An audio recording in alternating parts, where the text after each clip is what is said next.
জন্য তো ওরাই সৃষ্টি করছে। মনোজ বার্মা, সুপ্রতিম সরকার, জাভেদ শামীম, তিনজনকে আগে অ্যারেস্ট করা উচিত। কালকে যে ভাষায় প্রেস কনফারেন্স করেছে জাভেদ শামীম, হিন্দুদেরকে বলছে, উস্কানি দিচ্ছে, সাম্প্রদায়িক সম্প্রীতি নষ্ট করছে। কালকে যে তিনটা বেয়াদব কালকে প্রেস কনফারেন্স করছে, ওদের আগে অ্যারেস্ট করা উচিত।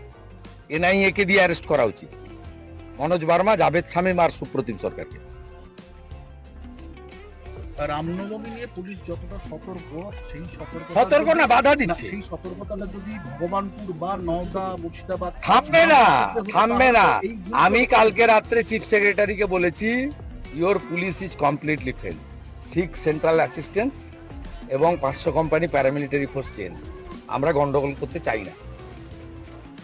হিন্দুরা এসব করে না, নিরস্ত্রভাবে করে, হিন্দুরা একদম করে না।